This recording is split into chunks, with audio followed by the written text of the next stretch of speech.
நீங்கள் தவறவிட்ட எபிசோடுகளை இப்பொழுதே காணுங்கள் உங்கள் Tandivan.com மற்றும் Tandivan யூடியூப் சேனலில்.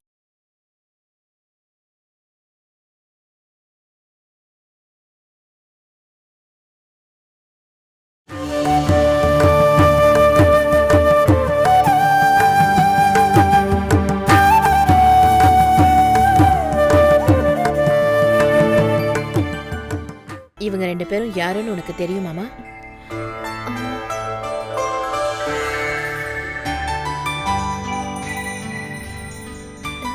எனக்கு ஒண்ணு தோணுது. அப்படின்னா சொல்லு, யார் இவங்க? அப்பாவோட அக்கா தானே, சந்திரிகா அத்தை.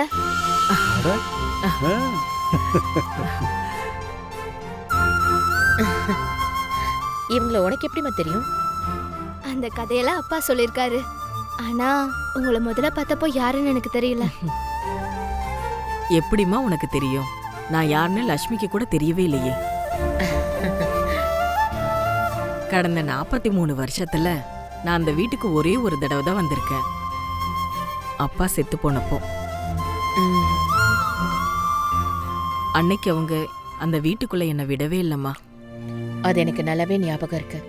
அதுக்கப்புறம் அங்க நிறைய பேர் இறந்து போனாங்க, நிறைய பேர் பிறந்தாங்க, கல்யாணமும் நடந்தது.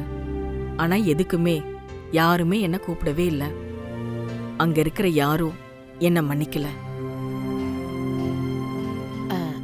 நாங்க இங்கதான் இருக்கோம்னு உங்களுக்கு எப்படி தெரியும்? நடந்த விஷயம் எல்லாமே எங்களுக்கு தெரிய வந்துச்சுமா. எனக்கு தெரியாதா? நானே ஒரு பெரிய அரசியல்வாதி தானம்மா. ஆனா பாருமா, இவ இப்ப வார்டு மெம்பர் ஆயிட்டா. இப்ப எனக்கே போட்டி ஆயிட்டா தெரியுமா? இங்க வரணும்னு எப்படி தோணுச்சு? இங்க இருந்து எங்களை வெளியே அனுப்ப மாட்டேங்கிற தைரியம். நீ அந்த குடும்பத்துல இருந்து கல்யாணம் பண்ணிட்டு வரத்துக்கு முன்னாடியே அந்த வீட்டை விட்டு வெளியே போனவதானே நானு. அப்புறம் நம்ம 2 பேருக்குள்ள என்ன விரோதம்? அது மட்டும் இல்ல விஜயலட்சுமி, 43 வருஷத்துக்கு முன்னாடி ஒரு அரசியல்வாதியை லவ் பண்ணி வீட்டை விட்டு ஓடி போகும்போது நான் என்ன நினைச்சேன்னா, நான் ஒரு தைரியமான பொண்ணு அப்படின்னு. என் நினப்பெல்லாம் தப்பா போச்சு. உன் புருஷனோட 2வது பொண்டாட்டிக்கு பிறந்த இந்த பொண்ணை காப்பாத்துறதுக்காக நீ பெத்த பசங்களையே வேண்டான்னு சொல்லிட்டு வீட்டை விட்டு வெளியே வந்த உன் முன்னாடி நான்லாம் ஒண்ணுமே இல்லம்மா.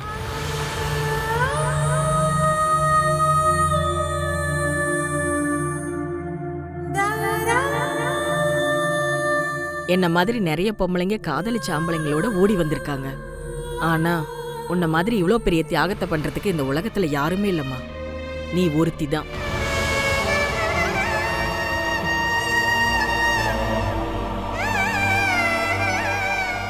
எனக்கு உன்னை பார்க்கணும்னு தோணுச்சு. நீ மேலாங்குளத்தை வீட்டை விட்டு வந்ததுனால இல்ல, இவ என் தம்பியோட பொண்ணுங்கிற காரணத்துக்காகவும் இல்ல. இந்த உலகத்துல எந்த பொண்ணுமே செய்யாத வேலையை தான் நீ செஞ்சிருக்க. அதுக்காக நீ எவ்வளவு விலை கொடுத்தன்னு எனக்கு நல்லாவே தெரியும்.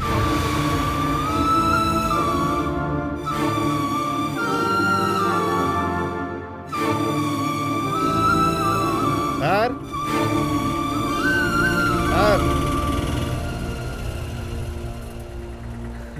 நாங்க வந்து ஆட்டோக்கார் தான்மா. கொஞ்சம் ஸ்வீட்லாம் வாங்கிட்டு வர சொல்லி அனுப்பியிருந்தோம். அம்மா சந்திரிகா,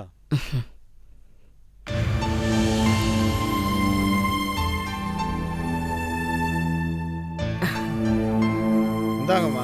எல்லாம் சேர்த்து 400 ரூபா ஆச்சு. மீதி நீயே வச்சுக்கப்பா, ஆட்டோக்கு பணம் கொடுக்கணும். சரிங்கம்மா.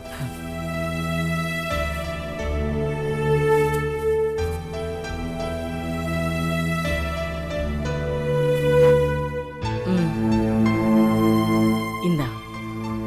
இது என்ன? அட வாங்கிக்கோமா, உன் அத்தை தானே தர.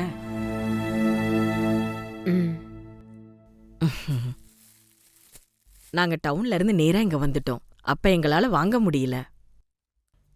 என் தம்பியோட மகளை நான் பார்க்க வரேன். அப்போ அவளுக்கு ஏதாவது கொடுக்கணும் இல்லையா? உங்க அப்பாவை என் இடுப்புல வச்சுக்கிட்டு நான் தாம்மா வளர்த்தேன். ஆனா அவனுக்கு காரியம் பண்ணும்போது கூட என்னால வர முடியல.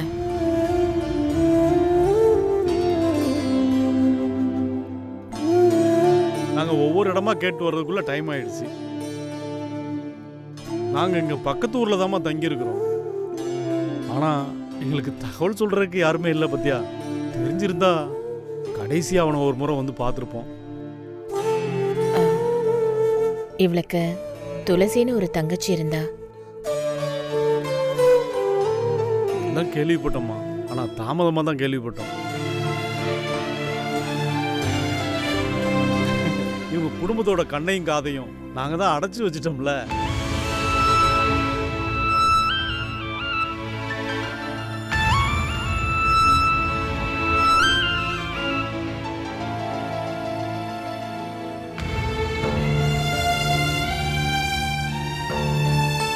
அப்போ சரிம்மா, நாங்க கிளம்புறோம்.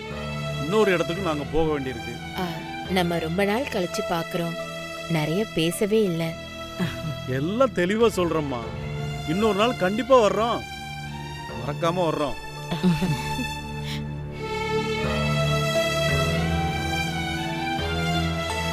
நீ கொடுத்த டீ ரொம்ப அற்புதமா இருந்தது.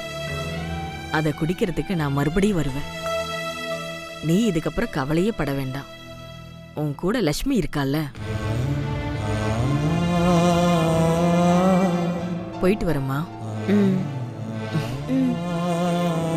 அப்போ நாங்க போயிட்டு வரோம்மா. ஆ?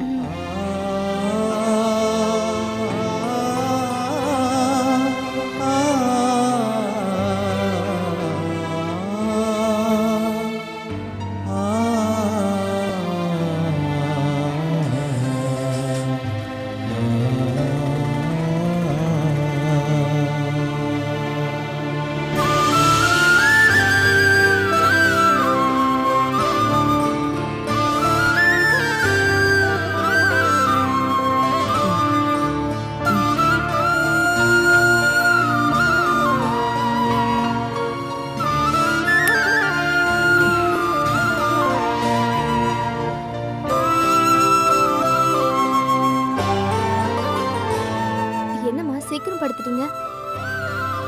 நான் சும்மா தாம்மா படுத்துட்டு இருக்கேன். ராத்திரி சப்பாத்திக்கு பருப்பு குழம்பு ஓகே தானே? எதுவா இருந்தாலும் நான் சாப்பிடுறேம்மா, நீ ரெடி பண்ண. உங்களுக்கு என்னம்மா உடம்பு சரியில்லையா? இல்லம்மா, நல்லா தான் இருக்கேன். போய் சொல்வீங்க, உங்க வாய்ஸை கேட்டாலே தெரியுது ஏதோ இருக்கு. இல்லனா இந்த நேரத்துக்குலாம் நீங்க தூங்க மாட்டீங்க. என்ன ஆச்சுமா? எதுவும் இல்லைன்னு நான் சொல்றேன் இல்லம்மா. என்னன்னு சொல்லுங்கம்மா. காய்ச்சல் அடிக்குதா?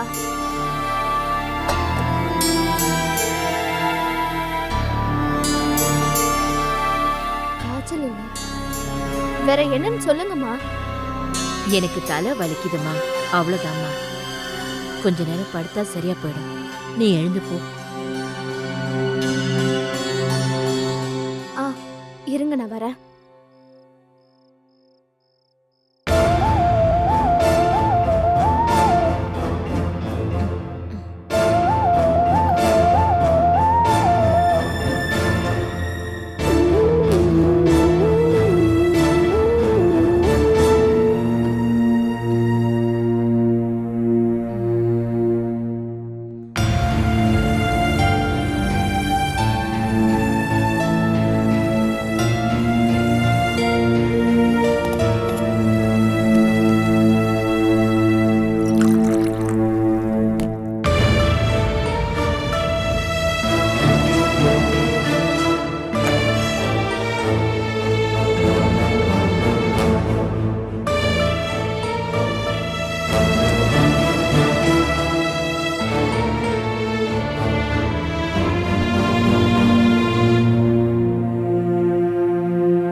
படுங்கம்மா. எதுக்குமா? சொல்றேம்மா, படுங்க.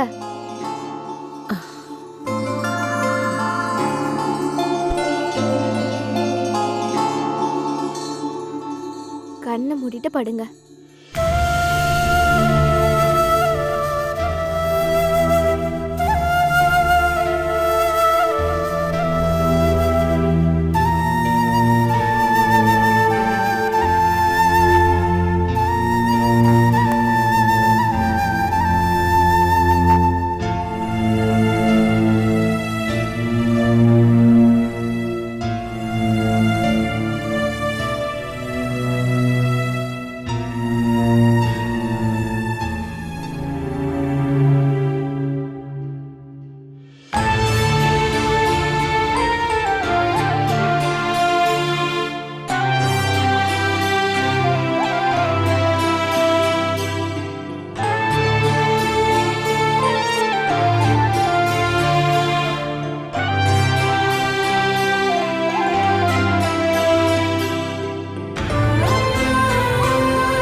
ம்.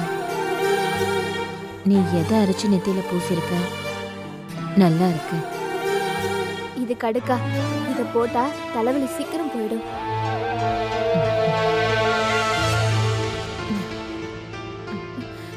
வேண்டாம்மா, எந்திரிக்க வேண்டாம், படுங்க.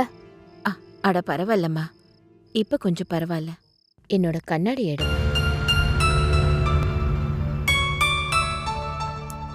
ம். ம்.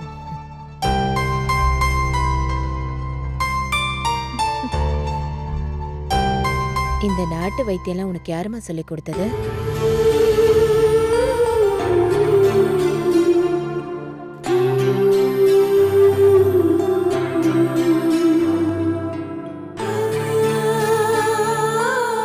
எங்க அம்மா.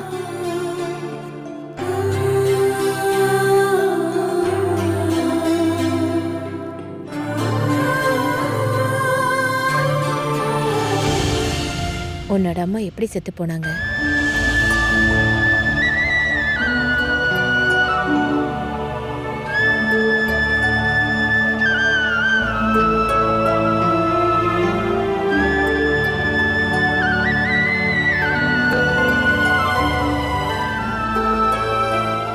ஆத்துல விழுந்து.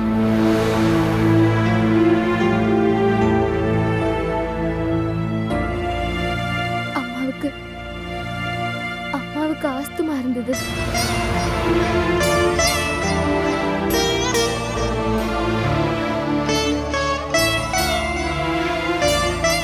எங்க செத்து போனாங்க? மறையூர்ல செத்து போனாங்க. அந்த ஊர்ல தான் நீ பிறந்தியே என்ன? இல்ல, நான் பிறந்தது வேற ஊர்ல.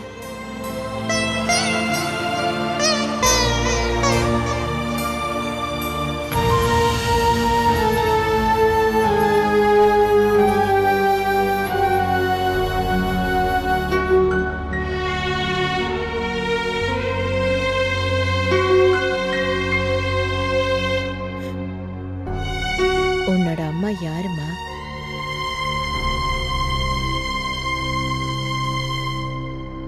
அப்பாவும் அம்மாவும் பல தடவை சொன்ன கதைகள் எனக்கு எல்லாமே தெரியும்.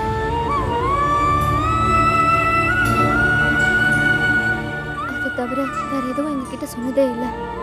நானும் என் தங்கச்சி துளசியும் இதை பத்தி நாங்க கேட்டதே இல்லை.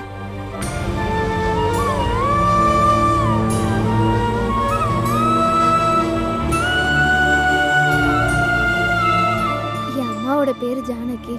தஞ்சாவூர் பக்கத்துல மன்னார்குடின்னு ஒரு ஊர் இருக்கு. அங்கதான் என் அம்மாவோட வீடு இருக்கு. அந்த கிராமத்துக்கு தலைவரா அம்மாவோட அப்பா சுப்பையா கூட இருந்தாரு. என் தாத்தாவை எதிர்த்து ஒரு ஈ கூட பறக்க முடியாதுன்னு எங்க அம்மா அடிக்கடி சொல்லுவாங்க. எப்படி உங்க அம்மாக்கும் அப்பாக்கும் பழக்கமாச்சு?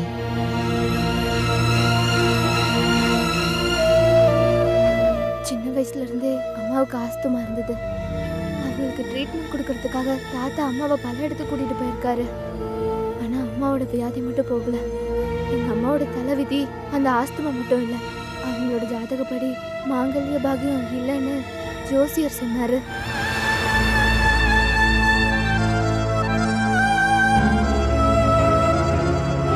அதனால என்னாச்சுன்னா பணமும் சொத்தும் நிறைய இருந்து கூட 33 வயசு வரைக்கும் அம்மா அந்த வீட்டுக்குள்ள கல்யாணமே பண்ணாம இருந்திருக்காங்க.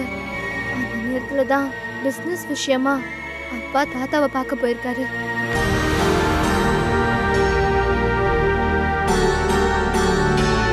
அம்மாவோட வியாதியை பத்தி தாத்தா அப்பா கிட்ட சொல்லியிருக்காரு.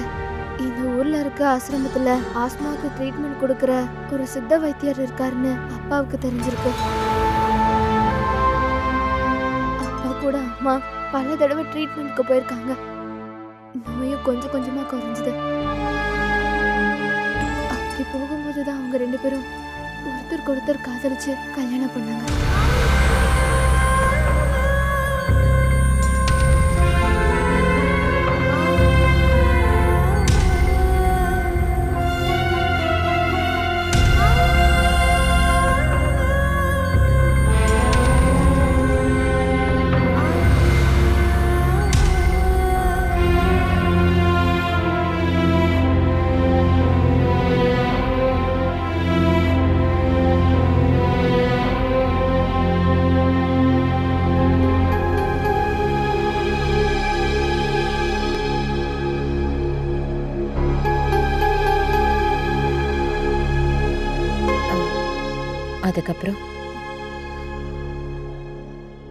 ரொம்ப நாள் ஆகல அம்மா கர்ப்பமானாங்க. அப்பாவுக்கு தெரிஞ்சா அம்மாவை கொண்டு போட்டுருவாங்கன்னு அப்பாவுக்கு தெரியும்.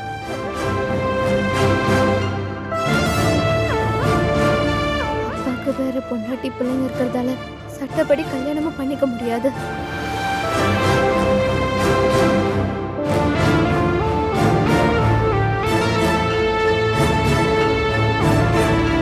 தற்கொலைதான் ஒரே வழின்னு அம்மா நினைச்சாங்க. அப்பாவுக்கு என்னன்னா எங்கேயாவது ஓடி போயிடலாம் நினைச்சாரு. அது அம்மாவோட மரணத்தை தள்ளி போடும்.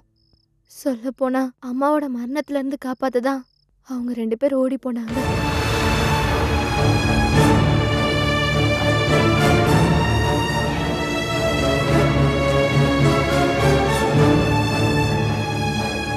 நாட்டாமையோட பொண்ணை கூட்டிட்டு ஓடணும்னு தேடுறதுக்காக ஊருக்காரங்க பல வழியில தேடினாங்க. கண்டுபிடிச்சா 2 பேரையும் கொன்னு போட்டுடலான்னு தாத்தா முடிவு பண்ணிட்டாரு. அவங்க கண்ணில இருந்து தப்பிக்கிறதுக்காக தான் தேவி குளத்துக்கு போய் தோட்டத்துல வேலை செய்யறவங்களா வாழ்க்கைய ஆரம்பிச்சாங்க.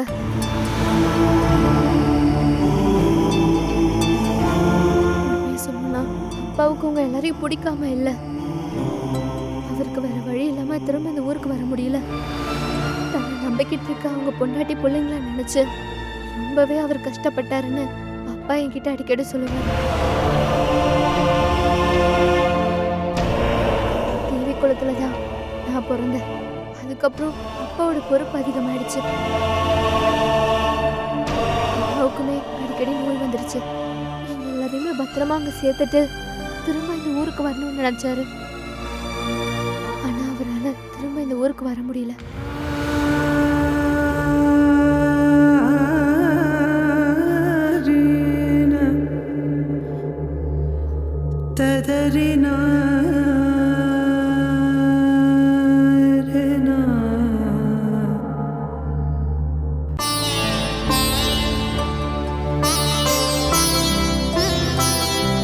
அதுக்கப்புறம் எங்களுக்கு ஏகப்பட்ட கஷ்டம் வந்தது.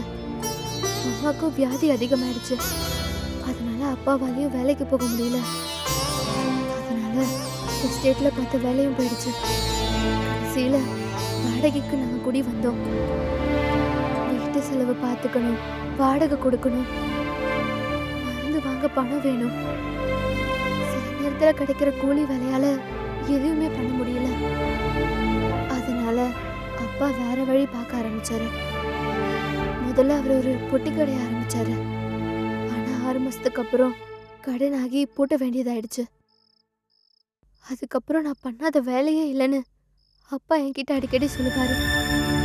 மூட்டையை தூக்க போயிருக்காரு, குறையில கல் உடைக்க போயிருக்காரு, மண் எடுக்க போயிருக்காரு, ஹோட்டல் வேலைக்கு போயிருக்காரு, நிறைய வேலைக்கு போயிருக்காரு.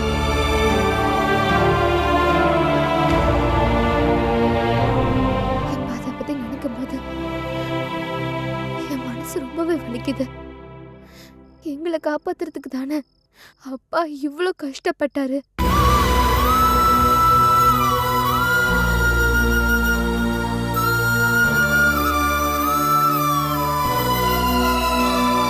பிறந்த 2 வருஷத்துக்கு அப்புறமா என் தங்கச்சி துளசி பிறந்தா.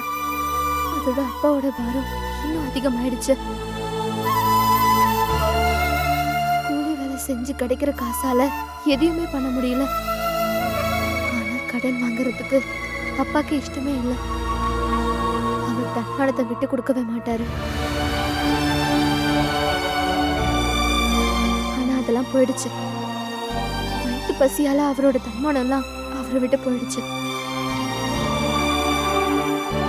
அப்புறம் கொஞ்ச நாள்ல எல்லார்கிட்டயும் கை நீட்டுறதுக்கு அப்பா தயங்கவே இல்லை. கடங்காரன் வந்து கண்டுபிடித்திட்டும் போது ஒண்ணுமே பேசாம தலை குனிஞ்சு அவங்க முன்னாடி நின்னது அது இன்னும் என் மனசுல இருக்கு.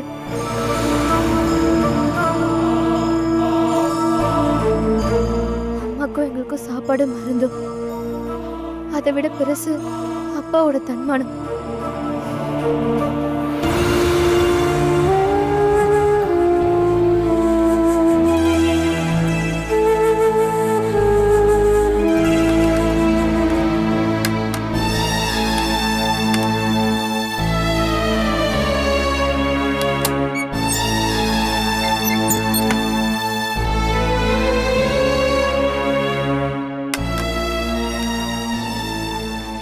ரொம்ப அதிகமானதுனால நாங்க தேவி குளத்தை விட்டு வந்துட்டோம்.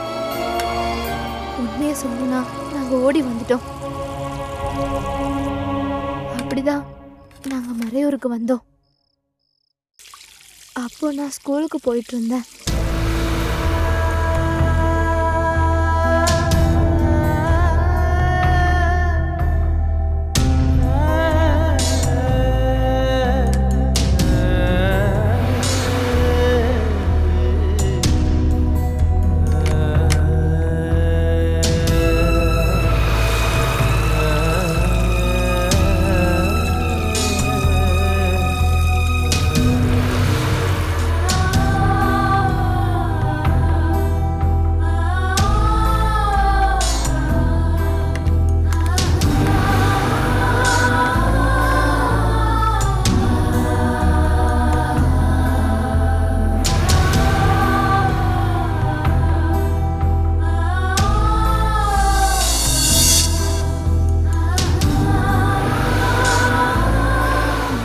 போயும் எங்க நிலைமை மாறவே இல்லை. பட்னி, கஷ்டம், துயரம். அங்கேயும் அப்பா கூலி வேலை தான் பார்த்தாரு. என்னையும் துளசியும் ஸ்கூலுக்கு அனுப்புறதுக்காக அப்பா கஷ்டப்பட்டாரு. வீட்டில் இருக்க கஷ்டம் ரொம்ப அதிகமானதுனால எங்க படிப்பு நிறுத்த சொல்லி அப்பா பல தடவை சொல்லியிருக்காங்க. ஆனா அப்பா சம்மதிக்கவே இல்லை. என்ன கஷ்டம் இருந்தாலும் படிப்பு நிறுத்தக்கூடாதுன்னு அப்பா ஒரு முடிவுல இருந்தாரு. அதுக்கப்புறம் அம்மா மருந்து சாப்பிட்றது இல்ல. அந்த மருந்து வாங்குறதுக்கான பணம் இல்லை. அதுதான் உண்மையே. அதுக்கப்புறம் அப்பாவுக்கு ஒரு உண்மை புரிஞ்சு போச்சு. இதுக்கப்புறம் பழைய குடும்பத்துக்கு திரும்ப போகவே முடியாதுன்ட்டாரு. ஒரு பிச்சைக்கார மாதிரி உங்க முன்னாடி வந்து நிக்க அப்பா சங்கடப்பட்டாரு. கொஞ்ச நாளுக்கு அப்புறமா அப்பா நிலத்தை எடுத்து குத்தகைக்கு விட்டாரு. ஆனா சொன்னா யாரும் நம்ப மாட்டேங்கிறாங்க. அவர் பண்ண எல்லாமே நஷ்டத்துல தான் போய் முடிஞ்சிருக்கு. பாவக்காய் விவசாயம் பண்ணாரு. பெரிய மழையால அது எல்லாம் நாசமாயிடுச்சு. அதுக்கப்புறம் பைனாப்பிள் போட்டாரு. ஆனா அப்போன்னு பார்த்து மழை வரவே இல்லை. அதனால அதுவும் நாசமா போயிடுச்சு. கரும்பு பயிரிட்டதுக்கு அப்புறம் காட்டுல இருந்து காட்டு யானைங்க நிறைய வந்து எல்லாத்தையும் மிதிச்சு நாசமாக்கிட்டு போயிடுச்சு. நாங்க கஷ்டப்பட்டுட்டு இருக்கும் போதுதான் அப்பா அடிக்கடி எங்க கிட்ட சொல்லுவாரு, ஒரு பொண்ணையும் 3 பசங்களையும் தூக்கி போட்டதுக்கான தண்டனை தான் இது எல்லாமேன்னு. இது எல்லாம் அவங்களோட சாபம்னு சொல்லுவாரு.